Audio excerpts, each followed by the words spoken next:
Resume recording, and welcome everyone. We are recording this, and if you know people who weren't able to make it and want to hear this session later, we will be posting it on our YouTube channel and have links via our Global Studies website and our Facebook page. So welcome to the first in a series of events that Global Studies at the University of Tennessee, Knoxville is organizing this year and next, and who knows how long, on the US and the globe, and the global in the US, a view from the Southeast periphery. Before we get going with today's theme, I'm going to make a few thank yous. So first of all, to a bunch of stalwarts who've been helping to co-organize with me. Some of them are here, some of them have conflicts, unfortunately, actually, with our first session, but I want to thank everyone. Tor Olson, Asafa Jalada, Solange Munoz, Tamara Gilbertson, Nikhil Deb, and our two undergraduate Global Studies club leaders, Calista Boyd and Lily Hardwig, as well as a big thanks to our sponsors. Hopefully, we didn't spend any carbon on flying anybody here, but I sure miss seeing people in person. So thanks to the Haines-Morris Endowment Fund for supporting this series, as well as the Center for Global Engagement, Daisy Chen, who created the flyer, the Departments of Sociology, History, Political Science, Anthropology, Interdisciplinary Programs in Africana, Asian, Latin American, Caribbean, and Middle East Studies. We got a lot of support around campus for this series. We're starting to plan future events. We'll have one that we know about already one month from today on November 13th at 3:30 p.m. On the theme of the U.S. South in the globe. So kind of looking the other way at how Southern actors, ideas, and institutions have shaped the world beyond the Southeast. Today's panel, as you know, is on globalization and COVID-19, which we felt would be a timely kickoff to the series and addresses some of the themes that we hope to critically examine across the series. And we started with just some very basic premises, how the world continues to be interconnected and how those connections are highly unequal in both their positive and especially negative impacts. And from there, we hope this series opens a critical and frank re-examination of controversial issues, things like US foreign intervention and its legitimation through discourses of promoting democracy or fighting terrorism, foreign investment, economic and cultural imperialism, and also how the world is being reshaped in a period of declining US hegemony and increasing social and environmental inequalities. So regarding the pandemic, we are especially keen to hear insights of our three roundtable speakers, and I'm grateful to them for joining, to hear them engage with each other as well, and with you, the audience, on the globally uneven ways in which the pandemic is shaped by and shaping the inequalities in the world. Some questions we hope the speakers will keep in mind, in addition to their own themes that they want to bring in, and hopefully will be part of our discussion afterwards, will be around the uses and limits of the current political and public health framings of the COVID-19 pandemic, and how different actors in different parts of the world have played unequal roles in the long history, causal trajectory, and future impacts of the pandemic. More ambitiously, I would say we hope that today's discussion inspires us to think about and work towards changing the exploitation and oppression and that contributed to the onset of COVID-19 and its unequal impacts, to think of a different post-pandemic world. So let me turn to our speakers, and I'll introduce all three of them now, and then give them each some time to share their thoughts. Tamara Gilbertson is helping me monitor the chat, so during their talks, if you have questions, you can post them in the chat and we will collect them that way. Although then there's Tamara. If the group doesn't get too much larger, people can maybe just jump in. But with a large group, it's hard sometimes to collect all the questions. So first we'll have Ho-Fung, who is Henry and Elizabeth Wiesenfeld Professor in Political Economy and Chair of the Department of Sociology at Johns Hopkins, whose scholarly interests focus on global political economy, protests, nation state formation, and East Asian development, and who has a book that came out a few years ago on the China boom, why China will not rule the world. Next, we'll turn to Tom Goldtooth, who is a Native American environmental, climate, and economic justice activist, as well as speaker, film producer, and Indigenous rights leader.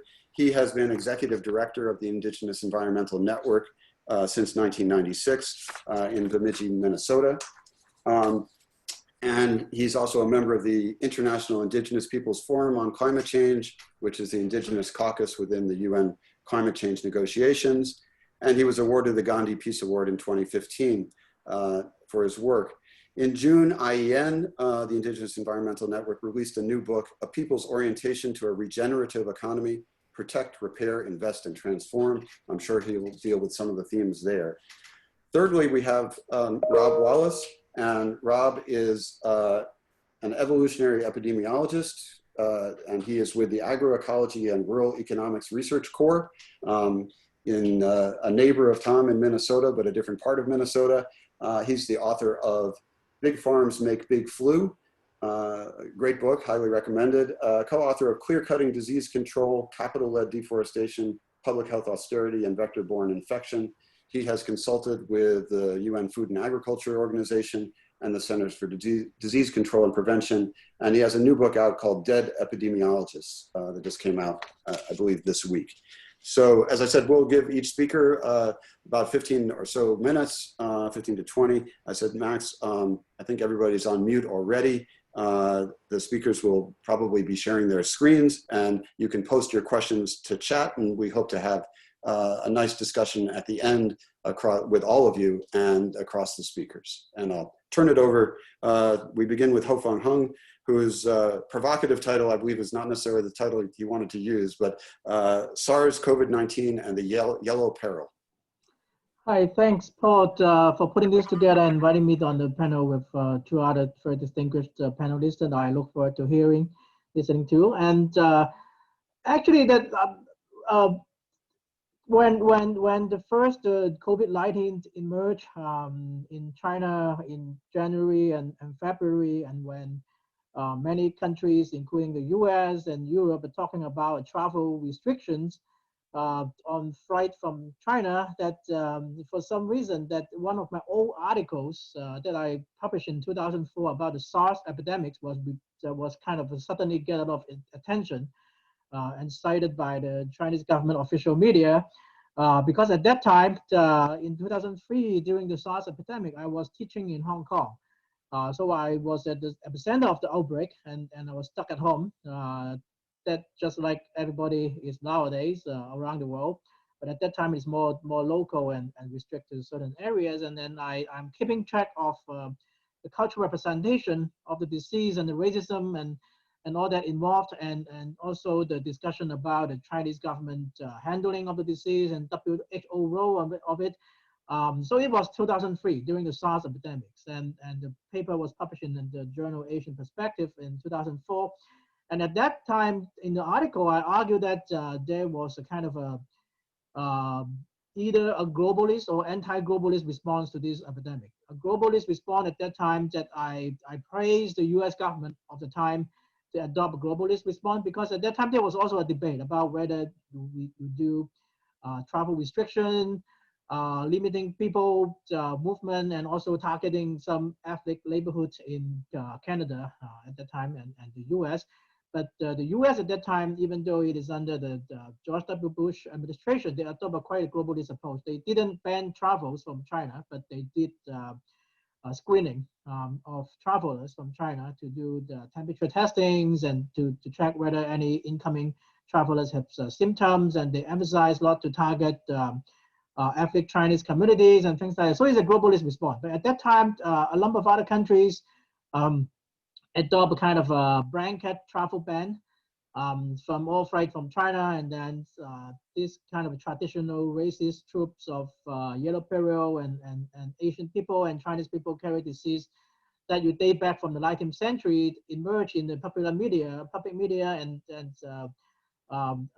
even on TV and things like that. So I collect a lot of this kind of materials at the time, and at that time and compare the globalist response and the anti-globalist response, and find out that the countries and the economies that adopt a globalist response contain the virus better than countries that do this kind of indiscriminate anti-globalist response. Then when the COVID epidemic emerged in January and February, when we knew very little about it yet, when the US, the Trump administration, and many other countries start to advocate a travel ban, and China is like fighting against the travel ban, saying that it is racist, they revived my article and saved my article, saying that, oh, look back in SARS, that it showed that travel ban is counterproductive according to Ho-Fung and things like that. And then the Chinese official media start trying to interview me, but I declined all the interviews. But in the end, that it shows that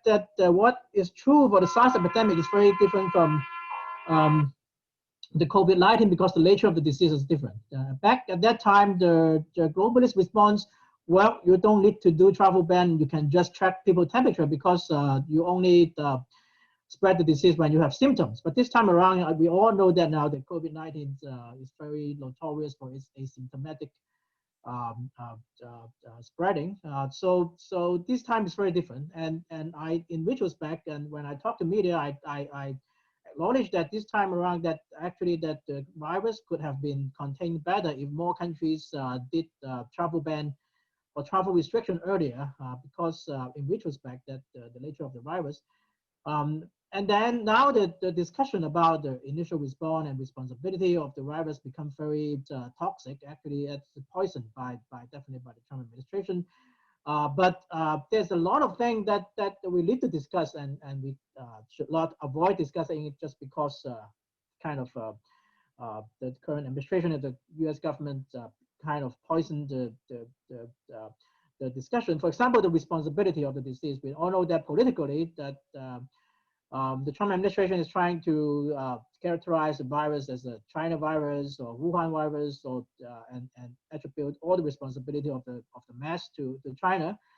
At the same time, from the early days on and to now, that Chinese government official line is that to exonerate itself from the responsibility of triggering the virus by pointing to the fact that now the U.S. is the messiest place in the world in terms of containing the virus. So it is very polarized, and the environment is very toxic, and either you are blaming the Chinese or you are blaming the U.S., and it seems that you will be instantly labeled as being pro-China or pro-Trump or whatever. But to look at the issue in a more calm and non-political or scientific way, you might say, that not only this crisis but also economic crisis, like the global financial crisis in 2008. Or crisis of forest fire, that you always need to distinguish between two types of responsibility. One is the responsibility of triggering the crisis that later became widespread or global, and the responsibility of whether you do a good job in containing the crisis when it reached your shore. So just like the global financial crisis in 2008, nobody will dispute that it is Wall Street that triggered the crisis, caused the crisis. And then the crisis become global. And in the end, the many European economies were doing worse jobs in containing and dealing with the crisis. So the European economies were hit in a kind of most horrible way with all this austerity and all these kind of measures that actually make things worse. But the fact that the European economy was hit worse than the U.S. by the global financial crisis didn't exonerate the Wall Street and the U.S. From the responsibility of causing the crisis. We still need to discuss how the crisis originated in the U.S. and the Wall Street and the bank regulation and all this discussion. So now the discussion is kind of conflate the two kind of responsibility. No doubt about it that the crisis started in China, and then the early cover-up of the government delayed the global response, and I have documented, and many other people documented that in January and February, when the Chinese government, in retrospect, actually already know about that the virus is highly contagious, and there's a human-to-human transmission, and then the WHO and the Chinese government are trying still in their propaganda effort to try to tell the world that it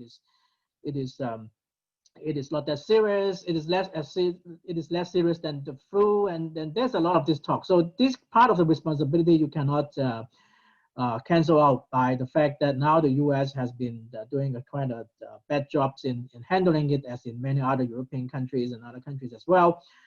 So we need to separate the two kinds of responsibility. It's just like there's a responsibility of who start the fire and the responsibility of the firefighter, whether they do a good job in containing and dealing with it. Now that it seems that the Trump administration and the US government, and actually not only Trump administration, but to be fair, that a lot of local governments dropped the ball in the beginning, like de Blasio in New York City, and when everywhere that's many people are talking about the necessity of a lockdown, and then de Blasio is still telling people there's no need to worry, we can still go to bar and things like that, because of very understandable reason that he worry about the impact on the economy. So this failure is on many different levels, and of course, the New York government and the state and the city government did a good job later on when they catch up with the kind of a measure, draconian measure to deal with the crisis.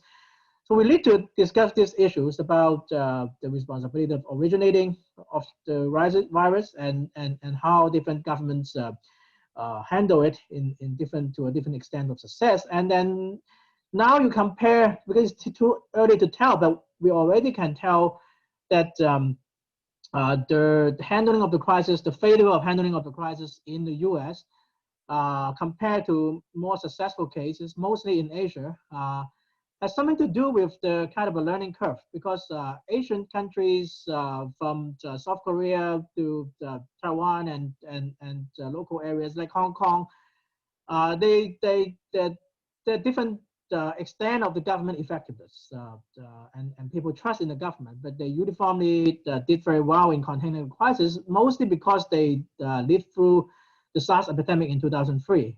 So when this kind of thing came, they know the significance of wearing face masks immediately and washing hands and social distancing. So even though even the government is not doing a good job in controlling the border and then telling the people what to do, and then people instantly do it. And compared to the US this time, there's some kind of racism is involved there. I can tell, because as late as March, I was in a panel talking about what we can learn so far about the different governments' response and society response to the crisis and their comparative effectiveness. And one of my co-panelists is a well-known public health scientist, and in a Zoom panel that at the very end, I say that what we can learn from the Asian experience this time around in COVID-19, that is that the universal face masking is very important.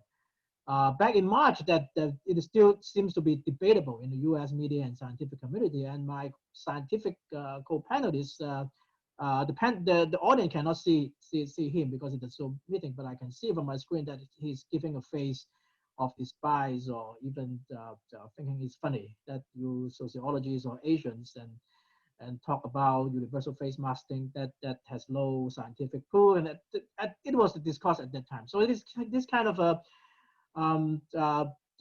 arrogance of Western, even not only of course that later on when the scientific community agreed that universal face masking is very important, that the Trump administration still say that or a lot to be very enthusiastic in advocating it. So no doubt about it that they have the responsibility. But early on, even the scientific community has this arrogant attitude, seeing face masks as a symbol of this kind of Asian paranoia and then unscientific kind of a behavior. When I'm stuck at home and reading all these back issues of magazines, and I read into an issue of Economist published in the early February, and the Economist is interviewing the U.S. public health policy makers and the CDC about whether you are worried about the pandemics taking hold in the U.S. And then he said that no, in the last 10, 20 years that we in the U.S. has been developing exactly the kind of for the scenario that we are facing. So we are very well prepared. We have all this advanced technology and things like that. So he predicted that it will never take hold in the U.S. So it is this kind of arrogance and unpreparedness that make U.S. Very, very much a failure in containing the disease, from the White House all the way to the local governments and to many, even the scientific community that we lost a lot of precious time in the beginning to deal with it aggressively. And we started to become aggressive only after the virus has been spread around. But after saying this, that one conclusion is that this is the responsibility of preparedness and how to deal with it when the next crisis or next kind of virus came. But we still need to discuss the responsibility of who caused the origination of the crisis. And no doubt about it that the Chinese government response, initial response to it is very concerning. And as is the WHO is not doing a good job as compared to the 2003 SARS, that the WHO is doing a good job in making sure all government involved, not only the Chinese government at that time, that WHO at that time was giving a lot of pressure to the Canadian government to be transparent, to be forthcoming in disclosing information and to do the more aggressive job in containing it. This time around, the WHO is not doing that good a job in putting pressure on the Chinese government in the early stage to disclose the information and things like that. And by closing, there is another issue that I'm sure that Rob might talk about it. That is this kind of a different conspiracy theories along, not so conspiracy theory about the origins of the crisis. Again, that the atmosphere is very toxic, that now it seems that this lab origin theory of the virus seems to be uniformly labeled as a conspiracy theory and right-wing kind of lab theory, but actually they conflate a lot of different types of lab origin theories. There's one lab origin theory that is kind of credible, that has something to do with the global commodity chain of virus research. That is, I don't have time to go into details, but actually there's an MIT and Harvard microbiologist recently interviewed, and she has a peer-reviewed paper in the pipeline talking about this lab accident theories. That because it is people are thinking that is intriguing that the Wuhan Virologist Institute is located near the epicenter of the outbreak, and then the closest virus to COVID-19 that is found in bat in nature is like hundreds of thousands of miles away from Wuhan in the southwest Cape. And how do they actually get there is a mystery. So investigation and study is very important. And one thing that alerts some scientists is that actually that the Wuhan institutes, and as in many other virologies research, has been doing this called the gain of function research. They pick some wild virus in the wild and then pass it through the animals to artificially, not artificially, but actually to in a controlled environment to make them mutate and evolve to become transmittable to human, to see what is the condition to make them become human to human transmittable. And this kind of research has been controversial, and people point out that if an accidental leak can create a kind of a crisis and could cause a pandemic, and experts have been warning about it for years. But there's a vast interest in the global kind of biological research establishment that don't want to talk about this. And definitely, there is one possible theory. There's no smoking guns. There's no proof whatsoever about this. But people are suspecting this is a possibility that need to be ruled out in the investigation of the origination of the crisis. And so far as right now, the WHO is launching a research that's agreed by the Chinese government to investigate the origins of the virus, but the latest development is that the Chinese government is not letting the WHO expert to visit Wuhan in their kind of initial investigation. So we will see how it unfolds. It might change, but now the investigation of the origin of the crisis is not so promising because for the exact reason that the Chinese government is not very forthcoming in allowing the outside people, even their own scientists, to actually have a thorough investigation to rule out all these different types of the possibility. So in this, in conclusion, that in this kind of highly polarized and mistrust environment, particularly regarding U.S. and China, how this kind of a global effort to investigate of doing a rigorous and credible scientific investigation into the origination of the crisis, the virus and the pandemic, and to have a kind of an impartial, non-politicized kind of evaluation of different countries' response to the crisis And the comparative effectiveness of the response is very challenging, but it's also very necessary for us to get ready and prepare for the next pandemics or next crisis to come. So, and stop here and then my floor to my co-panelists and audience. Thank you. Thank you, Ho-Fung. That was perfect timing. So, and I almost think that like you and Rob Wallace could share titles on, is it China or the U.S. or both? So we'll see where this goes. But I think next we turn to Tom Goldtooth, whose title is Inequalities, COVID-19 and the Resistance of Indigenous Peoples.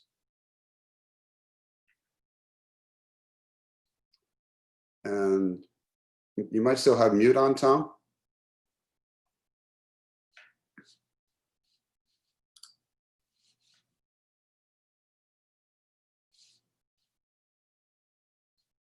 Ah, hi. Need to unmute. Okay, Perfect. here I am. Here I am. Yeah, thank you. Can you hear me? Can you hear me?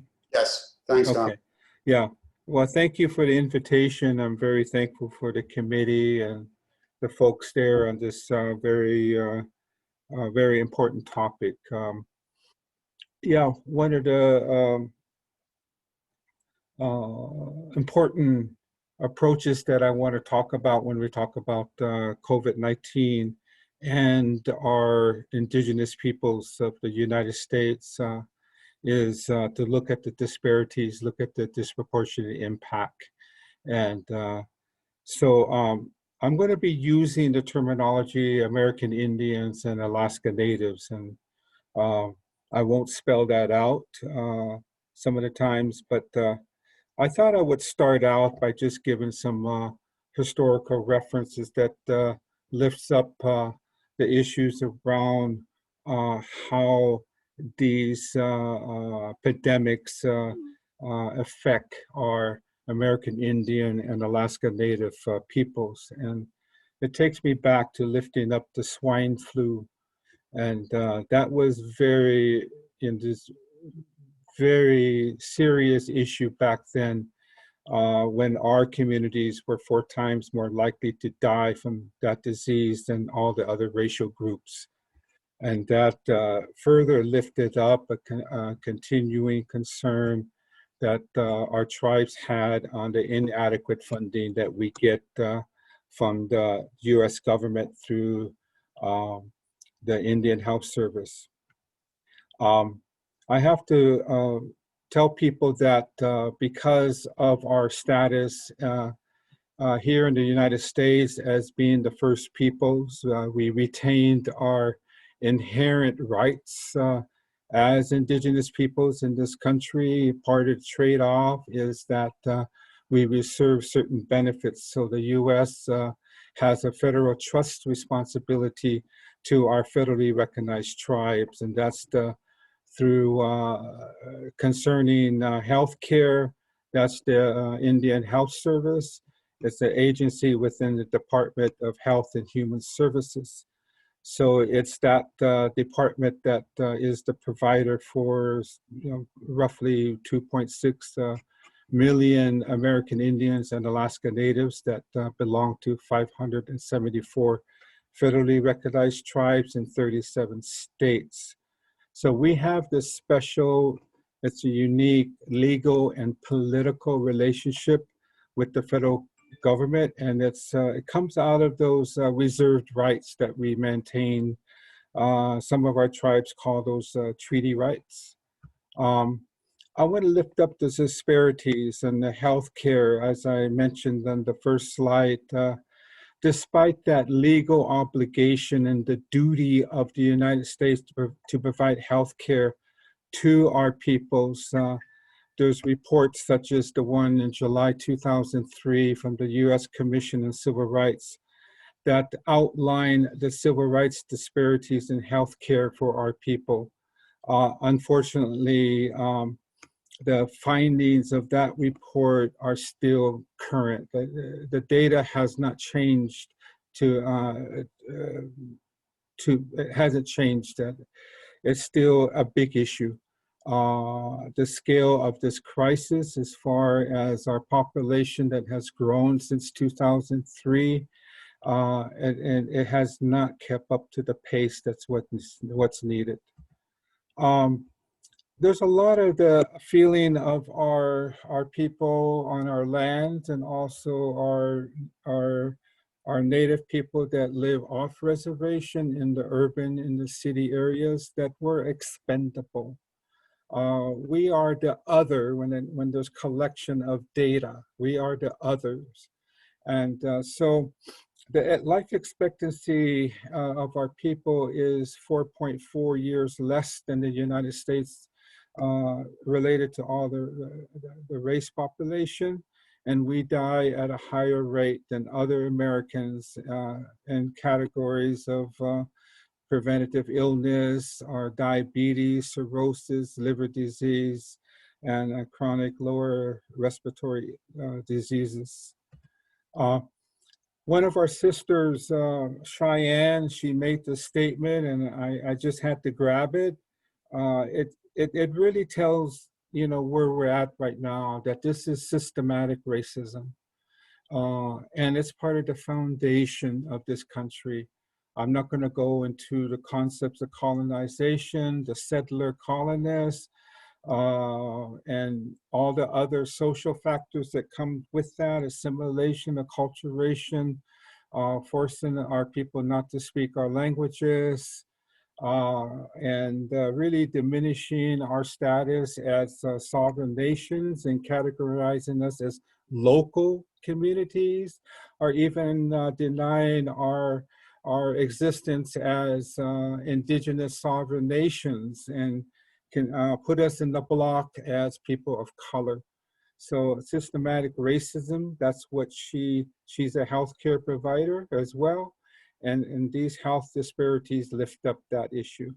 I remember myself and others in the late 70s and 80s, as we started to address treaty rights issues related to environmental protection and lack of environmental health issues, that we gave notice. We gave notice to the federal government and those agencies that if they don't take care of this, our people are going to die, and it is genocide. We gave them notice that they don't take care of this, it is genocide. I'm going to switch over to COVID. As it started to hit Indian country in March of this year.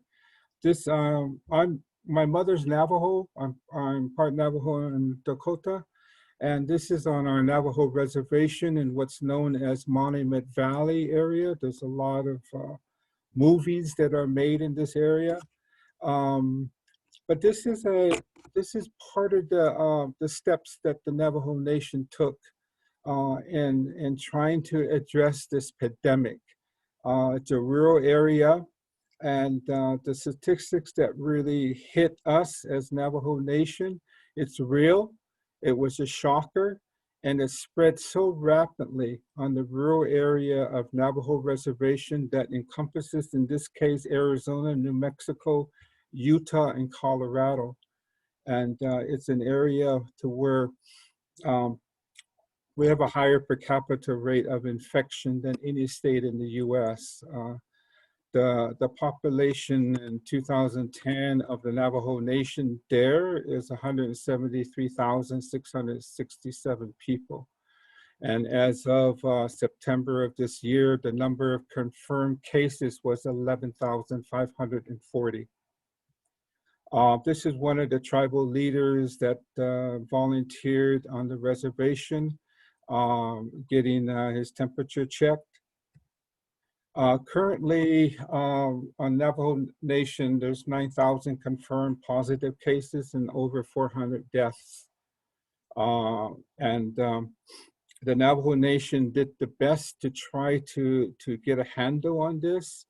And I must say that with our tribes, we have that unique legal and political relationship with the United States.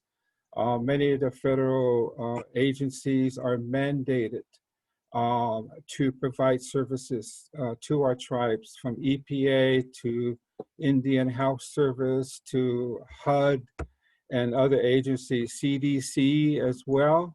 But none of those delivery of those federal services have never been at the level that we need. But the tribe took care of the situation as best as they could. It was rampant on the reservation. As of July 28th, one of our intertribal organizations that is on top of these health issues, the National Indian Health Board, they provided this analysis of the highest infection rates. So New Mexico was the highest with 43% of cases, making up 43% of the cases in New Mexico, but only having 10% of the population. So as you go down, it gives you a snapshot from Arizona, Wyoming, South Dakota, and these are rural areas, Montana and Mississippi. And you will see the disproportionate impacts to our people. Any pandemic that comes to our remote reservations can be very devastating to our population.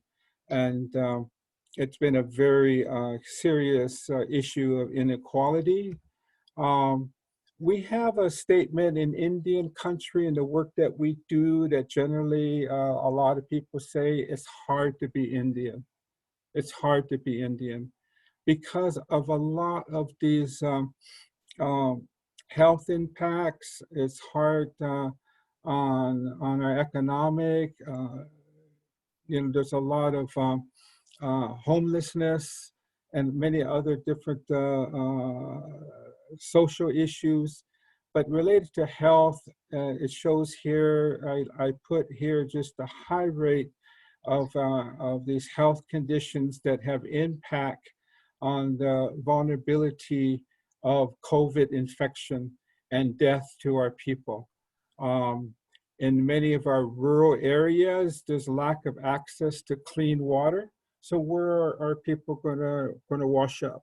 Inadequate sanitation systems, especially in Alaska, where some of them still have the honey bucket. I'm not gonna describe what the honey bucket is. Maybe you already know that, but also the long distance to get food, to go and get groceries, the issues of food insecurity. Other aspects of affected areas to tribal life is economically, COVID, closing down our tribes, our governments, preventing transportation and stay at home. That affected the income to our tribes, especially related to gaming, tourism, our restaurants, arts and crafts. Culturally, there was a restriction of our people attending very important social and cultural events like our powwows and athletic events. Spiritual, even our ceremonies were canceled, postponed, or restricted. I'm involved with our spiritual Sundance here in Minnesota, and we had to postpone our Sundance this year, this August to next year. And that affected a lot of our families and people, dancers who had vowed to dance. It does affect our funerals and who handles the bodies, especially those tribes and families that are involved with ceremonial handling of the bodies. So these are certain things that have directly affected our people from COVID. So how did we respond as our Indigenous Environmental Network? There's a number of things that we had done. There was a lot of movement within Washington, D.C. On passing legislation. The CARES Act is one of those. And we helped create a voice of our people, saying that we're demanding a response from the U.S. government to give funding to our tribes to channel that money through the hospitals and our clinics of the Indian Health Service Some of that is what's called contracted out, so that tribes operate their own programs with those federal monies. Some of those fundings go to our urban Indian off-reservation health clinics as well. There was some appropriation, but not at the level that the National Indian Health Board had been advocating for. So we did that as far as a response to try to get funding. What we did internally within our organization, we said there's so many of our communities out there that need help. Some groups within our membership, they're volunteering, they're organizing at the local level, and some are families that are been laid off. Some are arts and craft people that can't go and set up their booths at the powwows, at the cultural events. So what we did was raise money, almost $1 million, and that's through our mutual aid distribution to provide support through these small grants. They don't need to pay it back, and to help our people throughout Indian country.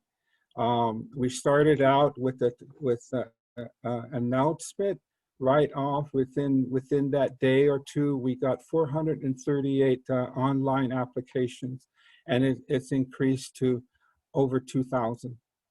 The other area that we responded to is to get masks to our communities, and we were successful in another category of raising money of $311,000, so that we can identify these hotspots communities throughout Indian country, to where, you know, either their tribe is not sourced up, the tribe's having problems getting mask and PPE equipment from the federal agency, from the federal government. And so we just went ahead and started to identify local community groups. Some of them were tribal health clinics to get masks to them, both the N95, but also the medical disposable mask. And our last shipment that we put out, four shipments, is the not disposable, but the washable mask. And we also recognize some of our brothers and sisters in Amazon and Ecuador. There was a serious outbreak with one of the communities that we've been networking with them on forest and climate change issues, their rights as the Inequalities peoples. And we shipped masks out to them and the Sariaku in Ecuador. So these are what my quick presentation was, to demonstrate and to lift up the inequalities that are existing within our native or indigenous communities in the United States, including Alaska. There's similar issues like this in Canada, but also we've been very concerned with our indigenous peoples of other regions. We were able to get some support to some indigenous groups in Mexico as well. And so I hope this was helpful to lift up some of these important concerns we have as indigenous peoples. And part of our resistance is to provide solutions like this and to respond, to have a rapid response approach to these moments that we have. Thank you very much. Thank you so much, Tom. That was great.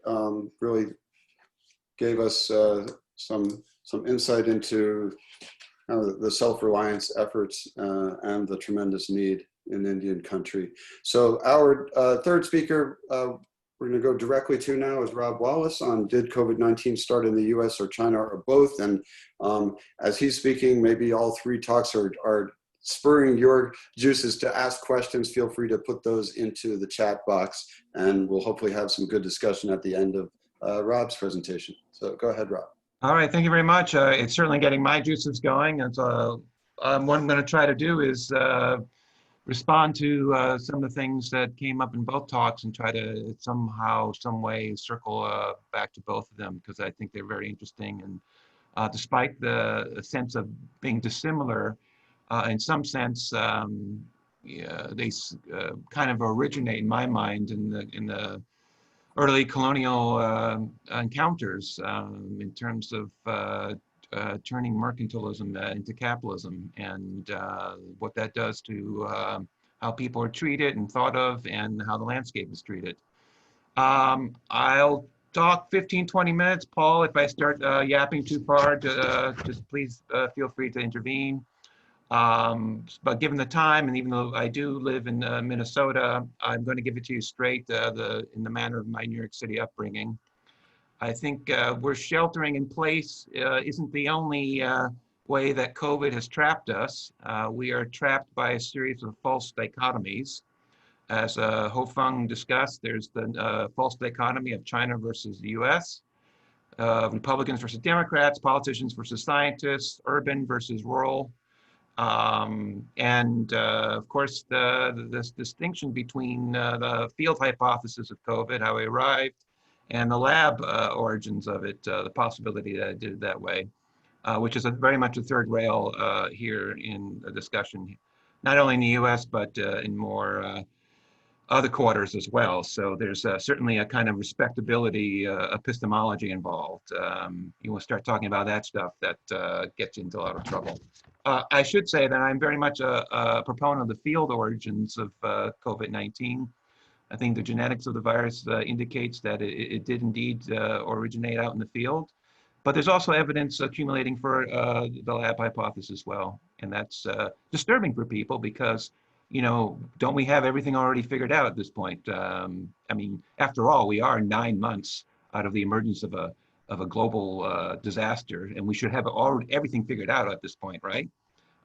Which is, I'm being somewhat sarcastic here, but there is a political economy to ideas, and much of the work being done on COVID involves a kind of getting things in place. You know, pointing out some episodic problems, but protecting the system that produced the outbreak to begin with. So I think what I'm going to do by way of beginning is to talk a little bit about my thoughts about the origins of COVID-19.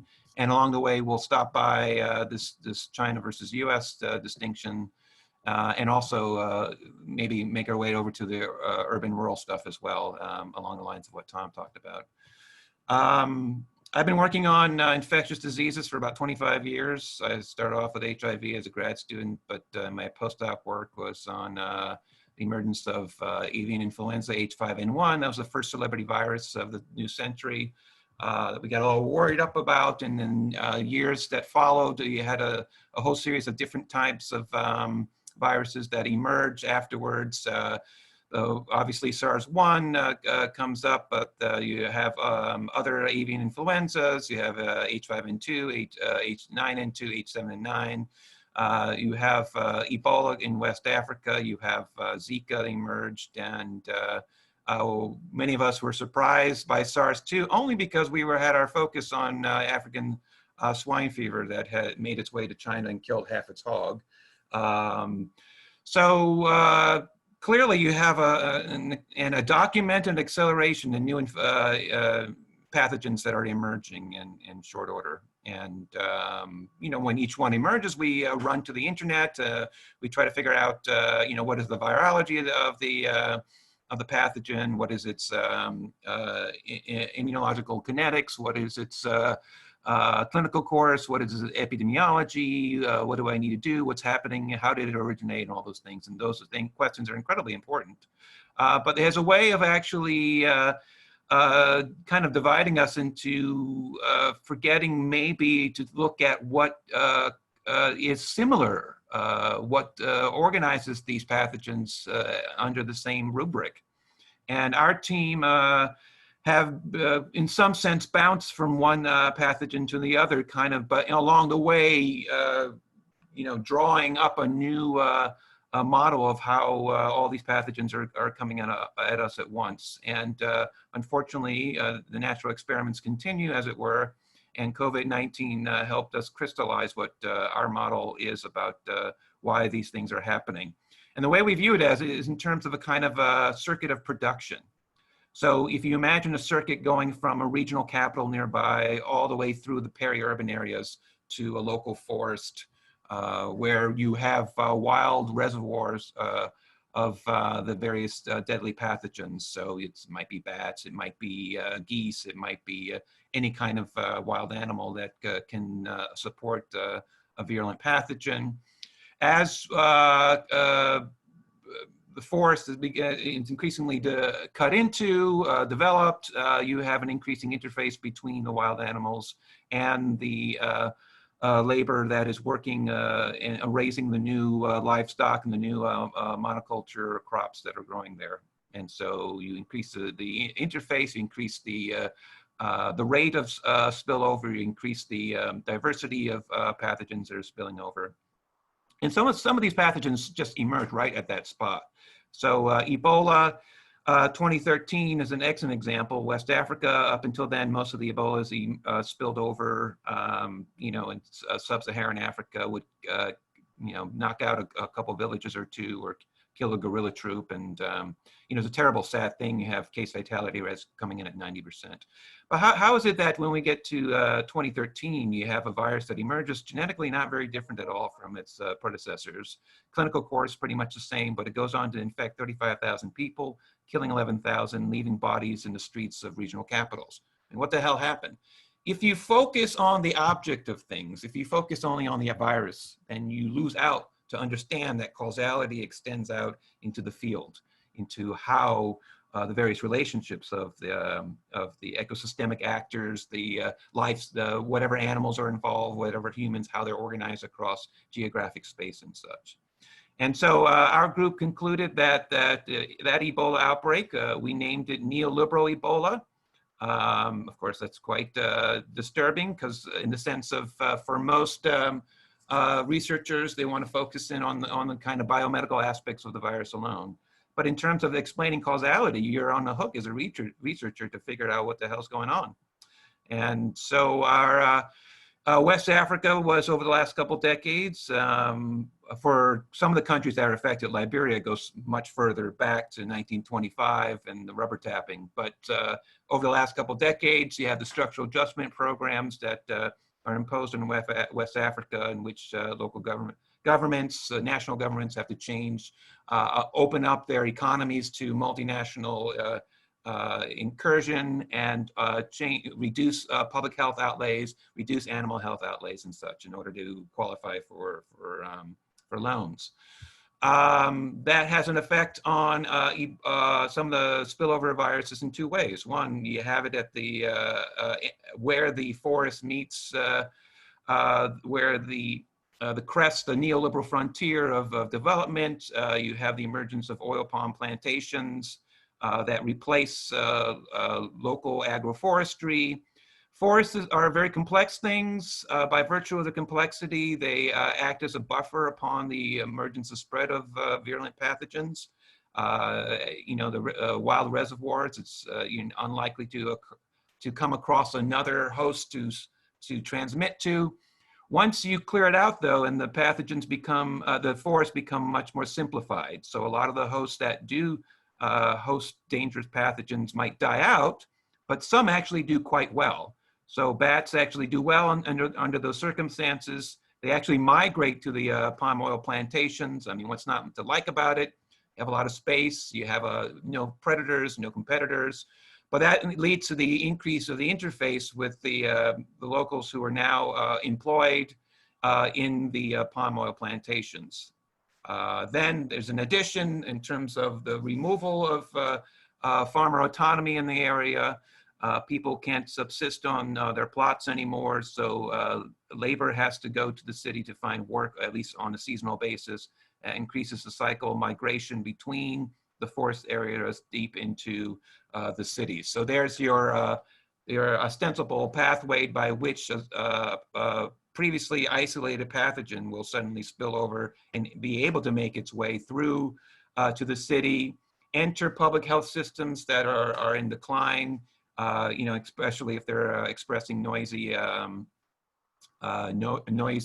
symptoms like Ebola, which might be mistaken for Lassa fever or anything like that. So that's at that end of it, right at the forest edge.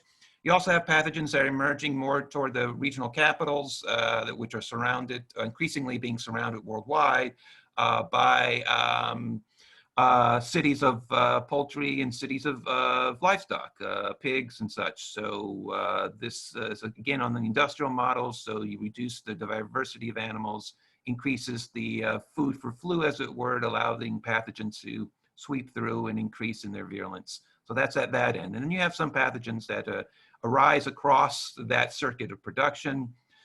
So some pathogens such as the SARS and Zika actually emerge in the course of moving their way through the peri-urban continuum as they make their way to the city. So since SARS-1 was discovered 2002, a lot of work has been done increasingly through Central South China, showing all sorts of SARS-like coronaviruses all over the place, up and down through Central Southern China, and spilling over left and right in all sorts of ways. So most of the stuff that's sampled is only a small proportion of the spillover events.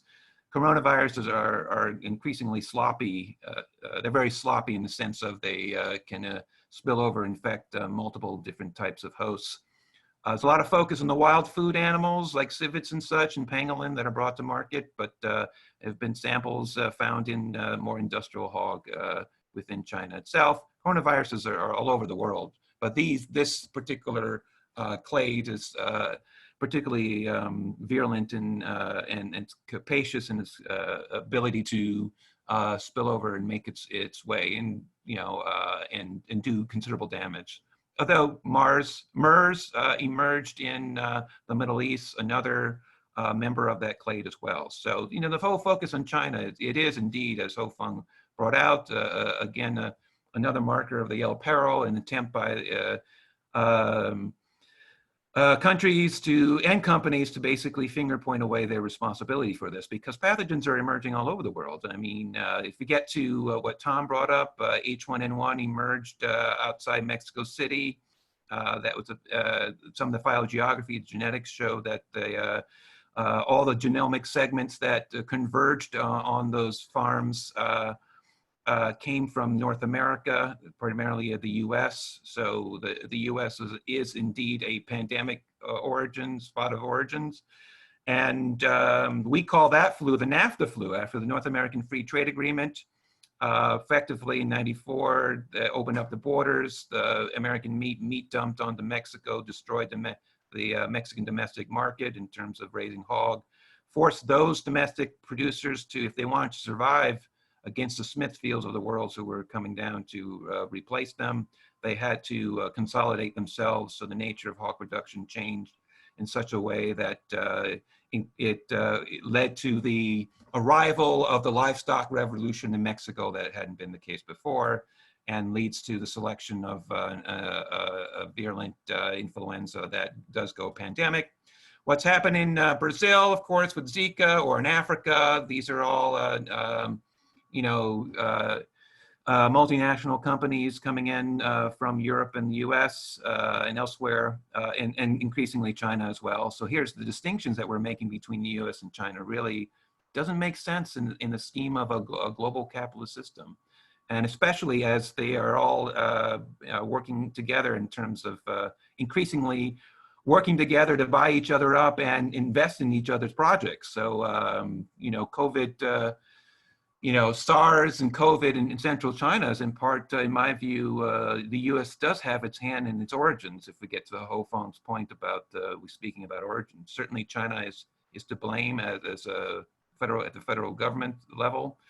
But coming out of the housing crisis in the U.S., Goldman Sachs was able to diversify its finances, and it actually out and out bought with $300 million, bought a bunch of hog and poultry farms in central China, as kind of stone's throw from Wuhan. I'm not saying that they're the ones who caused it, and $300 million in the Chinese agriculture might be only a drop in the bucket. But symbolically, we do have a situation where the U.S. is investing in Chinese agriculture. All sorts of FDI, foreign direct investment, goes through Hong Kong into restructuring Chinese agriculture more in the industrial model. And in the other direction, it happens as well. We have Chinese agribusiness basically buying up Smithfield here in the U.S. And so we have, in essence, these kind of interlocking directorates across, to use the old term, the bourgeoisie, both here in the U.S. and China. And there's an attempt to, in essence, when something really terrible happens, and it happens every time. It happened when H1N1 came up. Mexico, the US and Canada signed off on NAFTA, but when something bad emerges this way, they went right into the nationalist characteristic, with Mexican officials blaming the US, saying that it actually originated there, US blaming Mexico officials.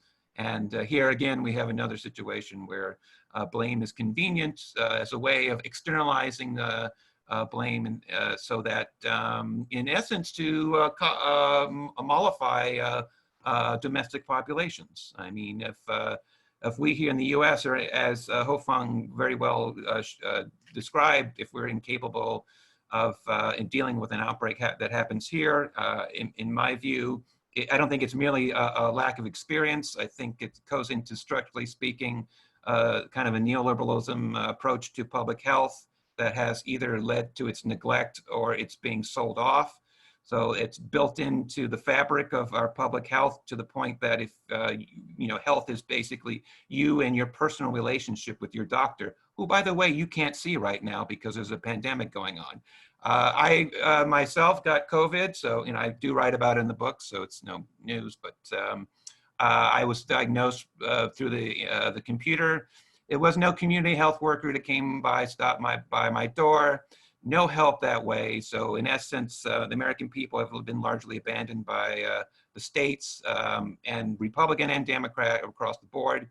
I mean, it's absurd to see, Trumpists, at state capitals and Democratic states, railing against the Democratic run governments, who in actuality have done very little in terms of intervening in their outbreaks in their Democratic-led states. I mean, compared to countries elsewhere, it's been a total disaster here in that way.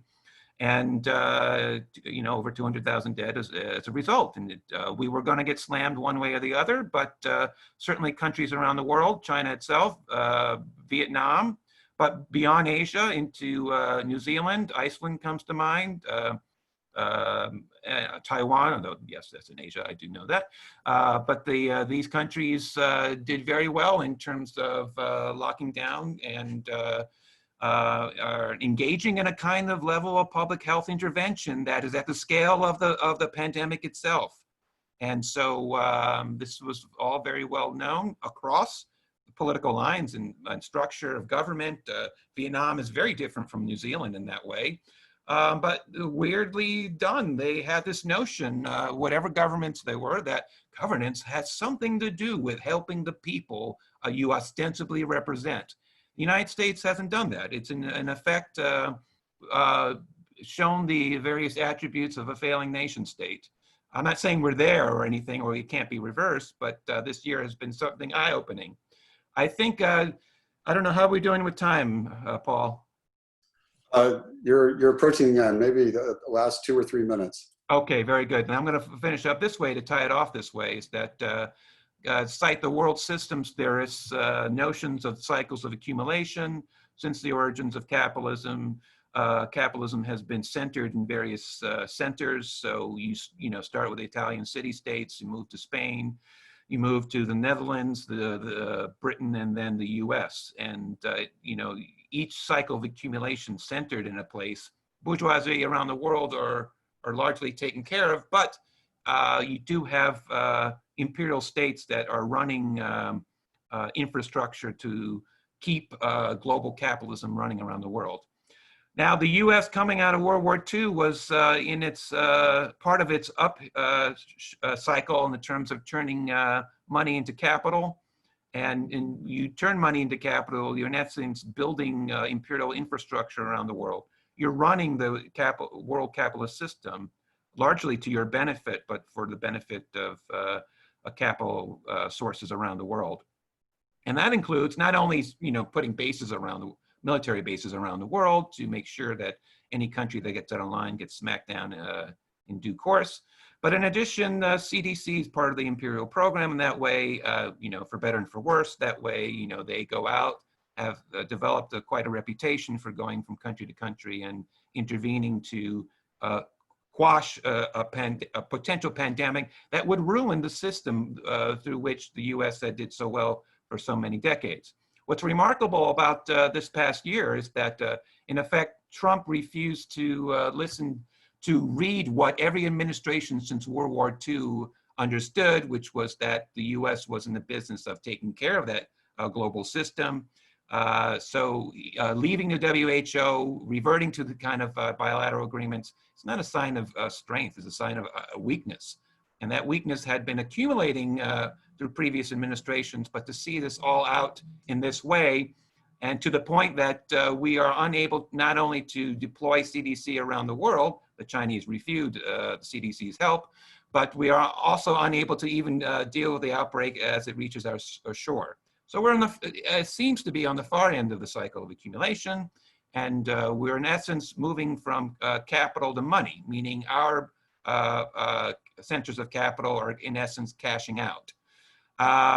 So that in part describes our inability, our ineffectualness of our public health system, been crumbling for decades, but a failure of leadership certainly led us to that point. China, on the other hand, seems to be on the other end of it. I know Ho-Fung wrote a book that says China's not going to be the next center of capital, but it does seem, I mean, I didn't read the book, but from the title of it, you can please correct me if I got that wrong. But it seems to be in a position to want to turn money into capital, and it's engaging in the kind of imperial reach that would involve supporting that kind of program. But the big but, of course, is that ecologically speaking, environmentally speaking, that is not necessarily what's going to happen, because perhaps we arrive at a state in terms of the environmental base upon which capitalism depends but pretends doesn't exist, is now crumbling to the point that we are unable to support capitalism as a system going forward. You can't run an economy in which you are acting as if the resources underlying it are infinite. And so climate change is one expression of that. I think the emergence of multiple pandemic strains is another one. SARS-2, this COVID-19 isn't going to be the only one. Multiple SARS are circulating, and if not SARS, it could be a different pathogen to do this. Some sense, it's a horrible thing to say, 1 million dead. In comparison, is really not that bad of what it could have been. I'm not soft peddling any of this. It's a terrible, horrible thing, but it really speaks, it represents something of a mirror for us, showing us that our present mode of civilization, as far as organized in this way, is not up to the task of living in a world in which we do have a finite resources. And this is why, in part, the terrible things that have happened to the indigenous groups that Tom has talked about are such a horror show. Yes, there's a marker of the kind of terrible colonialism that led to the rise of these cycles of accumulation, but also it's the destruction of peoples and ethos and modes of thinking and being that are our way out. All throughout, and to wrap up, all throughout the last several hundred years, in the face of these terrible conditions, indigenous groups around the world, to in essence help build up the thing we think of as nature, which is in actuality a kind of chain of a whole series of food forests, basically. And we can't even recognize when we look at nature that humanity was deeply involved in helping bring about the things that we so enjoy in terms of fruits and clean water and clean air. And these groups have been able to survive in the face of all that. And I'm not putting anybody on a pedestal, we're just all human beings, but that really speaks to some things we need to do in terms of changing our ethos and moving to a world in which we can appropriate things from nature and survive, but not expropriate them to the point where we destroy the very basis of our existence. Okay, well, thank you very much to Rob for wrapping that up for us. And we still have close to 15 minutes to have some discussion. If I can make a request now that we're into the final moment, if you're willing to and would turn on your camera so we can see faces instead of black and white names on the screen, it might be nice for everybody. But if you're unable to due to your connection, that's okay. I guess we can also do a virtual round of applause. I got my mic on, so I will do mine too. To all three speakers, thanks so much. Questions are starting to come into the chat, so I think I will, well, I'll launch one that came in a few minutes ago that I think picks up on Rob's last point, but maybe Ho-Fung or Tom wanted to respond to it too, which is, do you think that the United States has been hit exceptionally hard, and I guess this has Indian country would be the extension, hit exceptionally hard because of its exceptional or unique place in the global system, its highly globalized corporations, supply chains, population, et cetera? Ho-Fung, did you want to respond? Rob kind of finished on that point. Yeah, a quick response is that it depends on what region you look at. That U.S. is very decentralized performance. You look at New York City, it was hit very badly early on, but actually it did pretty good in containing it until up to now. That there's fear about a second spike, but so far it's doing very well. It's doing pretty well, and why U.S. has been doing badly on the whole is because when places like New York City kept it contained, and other places which is slipping on the wheel and got kind of messed up, and so it is like different waves. And but the essence of this is that U.S. has missed the kind of earliest golden window to have aggressive intervention to prevent it from going backward. Not like South Korea or other places like in Taiwan, that when they only have a few cases, they already do very aggressive contact tracing and testing, and we all read very well along that like in February and in March that many state level and federal level we don't have adequate equipment and the kit for testing and tracing and everything. So we missed the opportunity. So it has a lot to do with the governance failure from the federal to the state level. Yeah, there's another question that came to me privately that is an elaboration of this in a way, which asks, this is especially to Ho-Fung and Rob Wallace, do you believe the U.S. and China's comparative responses will be pivotal in the struggle to retain for the U.S. or gain China dominant power in the global world system? Could COVID-19 be the pivotal moment in this struggle? I would say it certainly flagged something that was probably ongoing for some time. I mean, we make distinctions between events and processes, and you know, maybe COVID-19 is a bit of both, but and certainly has got our attention that way. But these things have been going on some time.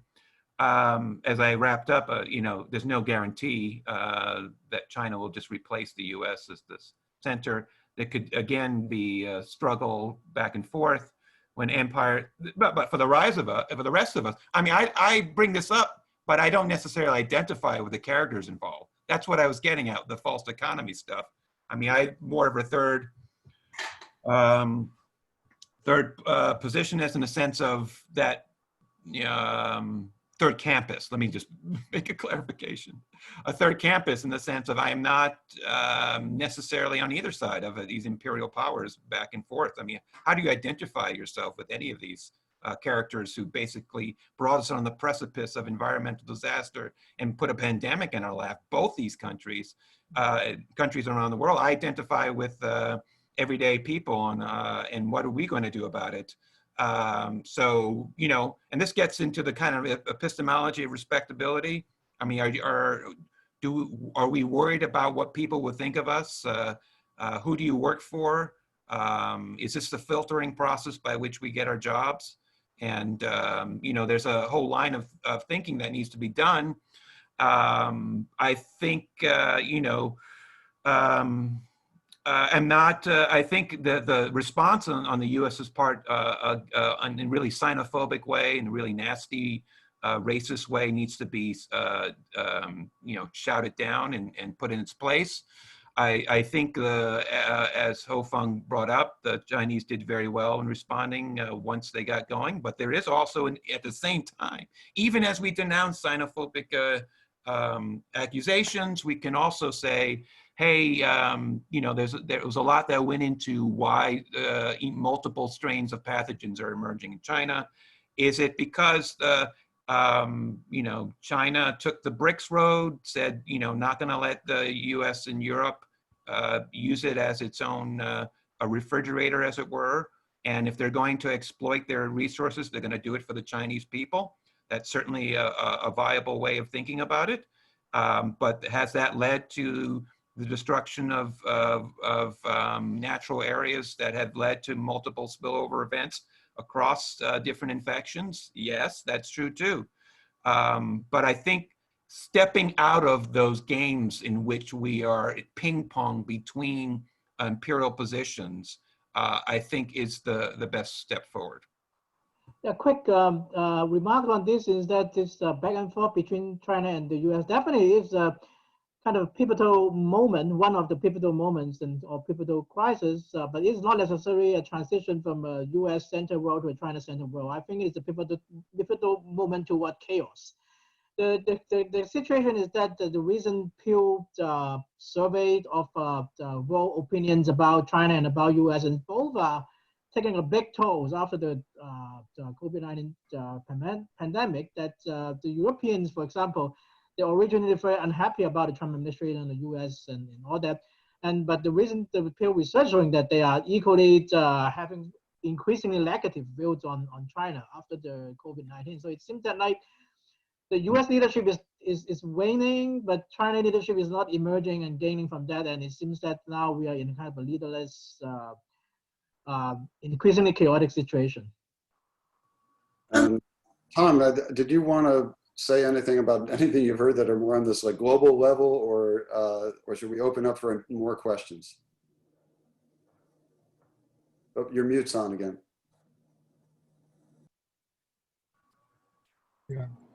The question around the impact to the United States, you know, about whether there's been a exceptional impact, I think that's really a question that we have been asking, kind of like from the indigenous lens, the view from the shore, you know, never forgetting the settler colonists who came to this world, bringing a whole different concept of relationship to the land, kind of like a lands taking perspective, dominion concepts over Mother Earth, dominion over their women, doctrines of discovery. I mean, you know, I can never escape from looking from that lens, okay? So how is this impacting United States of America? I mean, it's something very interesting with some of our people back on the reservations I talked to. They're saying like about time, that this has completely altered the reality, okay, the reality of United States.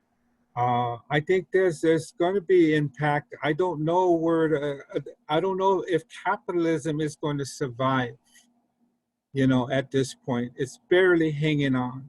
What does that mean for America when it's been pushing economic globalization worldwide, but still has a trade agreement they negotiated with Canada and Mexico?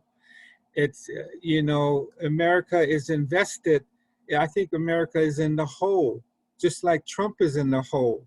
And at some point, you know, the person's going to come asking for payment. I don't know where we're going to be at on this. The tremendous health issues, the tremendous infrastructure that this country has, especially labor. I'm not sure where we're going to be at with labor in this country, but I think that we have a word for the settlers who came here in our Dakota, on both Navajo and Dakota. On Dakota side, we call them Wishichu, the people of the fat, the takers of the fat. They keep wanting more and more and more. I mean, that reflects America, it reflects capitalism, its economic system. It keeps on taking and taking, but I don't think that America is going to be able to keep that up. Mother Earth is speaking up. It sent a spirit. This virus has a spirit. That's indigenous thinking, indigenous knowledge. This virus has a spirit. Okay, and for whatever reason, whatever theory, if we want to go conspiracy, whatever we go on it, it's here. It's taken its path, and I just so that's just some things I want to say. You know, from that where we're at right now in this country, it remains to be seen. But I like to be positive and give hope. But I'm saying that you know, if America's got to slow down and not waste anymore and not extract all the time, being a culture of takers of the fat, that's good. That is really good. That means that there's going to be a forced choice on people that have benefited by coming from wealth. I have no problem with that. But if they come knocking on my door for some wild rice and some deer meat, yeah, I have to figure what they're going to give back in a good way. Thanks. Thanks, Tom. We're running out of official time. We started a few minutes late, so if our speakers are willing, I would keep going for a few more minutes. And if people have to leave, just as a reminder, we are recording this. We will post the recording to YouTube and to our website. And thanks again to everybody who came. But I will keep going. I saw a couple nods. And Ryan, you had a question that was long. I'll let you voice it yourself if you don't mind. Sure. Climate Leviathan is a book by a couple of geographers, Jeff Mann and Joel Rainwhite, and sort of focusing in on the ways in which dealing with emissions and coping, whether it's geoengineering or what have you, is going to require a kind of global coordinated response in an unprecedented way, with also sort of new forms of sovereignty invoked in a state of emergency, et cetera. And it kind of imagines scenarios of more or less conventional neoliberal versions with a U.S. or Chinese hegemon, but also an alternative where maybe you get a kinder, gentler version, more socialist with China. And I should say the preferred project is a Climate X that's a radical alternative. But it seems like there may be similar dynamics here with this and future pandemics of the state of emergency created and what it means for how sovereignty and global hegemony tries to be exercised. In terms of global governance, to compare to the reputation effects of the WHO after the 2003 SARS epidemic and after this crisis, you see it is unfortunate that we are in lack of a kind of a credible and legitimate global governing institutions. And after the WHO, after the 2003 SARS epidemics, WHO emerged with their legitimacy and their credibility enhanced. That it seems that it's a kind of selfless experts. Of course, there's people who are unhappy about them, but in general, that the reputation and credibility emerged as a kind of global governing institution that help us fight all these upcoming disease. But this time around, the WHO emerged very much damage. First of all, I think that despite the Trump is doing it with the intention of exonerating itself from its own incompetence, but it has some truism is it that WHO has been very complicit with the Chinese government in the early cover-up, and then to counter this kind of situation and problem that the U.S. government didn't choose to participate and try to make things right for WHO. It chose to withdraw from the WHO altogether. So it is kind of behavior that the Trump administration shows with regard to WTO and all other kind of global governing institutions. So after all that, with what the U.S. and China have done, that we are kind of damaging the existing kind of a global institution that can have a chance to develop or improve to become a kind of a overarching institution and authority that help us deal with this kind of crisis in the future. So I'm not sure what will eventually in the long run come out of it, but again, that I'm pessimistic at the moment that we are heading to a kind of more chaotic situation rather than a better global governance situation. Yeah, it might be that the thing that we look upon and recognize may not be here in short order. And in fact, even it's not just Trump leaving WHO. Many countries have, in effect, left the WHO. 70% of its budget now comes from philanthro-capitalists. So, you know, and that changes the what their mission was. They moved away from, you know, neglected tropical diseases to things that the Gates Foundation would rather have done and such. And, you know, you end up, we would like to have global governing bodies that speak to global problems and needs. But in effect, they've been beginning to get their legs sawed off in a way that the things that we recognize have been around since World War II may be stumbling about and not being able to persist. I mean, there have been precedents to that. World War II ended the League of Nations. I mean, it's like these things that we think are a good idea and should continue are not necessarily going to continue that way. So these kinds of terrible catastrophes do weigh in as a form of judgment upon these kind of mechanisms of intergovernmental organizing. So I am more interested in thinking along the lines of, well, what do we, the people on the ground, need, and what do we want, and what does that involve? I'm thinking more on the regional level these days. I didn't want to talk about disease this year for obvious reasons. I mean, it's been a terrible year that way. But the last couple of years, I've moved more into working with, you know, regional farmers groups here in the Midwest, and working through how do we build a different agriculture in the face of being whole states here being controlled by agribusiness as company towns. But you know, that's the level of how do we reestablish sovereignty at the level of even at the county level, as if anything, as a means of you know, showing experimentally that this can be done. There are other ways of doing it, you know, and you know, it's not going to come nicely even at this small level. Effectively, agribusiness and public health are at war, and those two things are in mutual opposition. And then, you know, it speaks to what side does one choose, and how do you get involved in that? And because in effect, many a state has a class character to it. And I'm not just talking about Midwest states, I'm talking about at the federal level.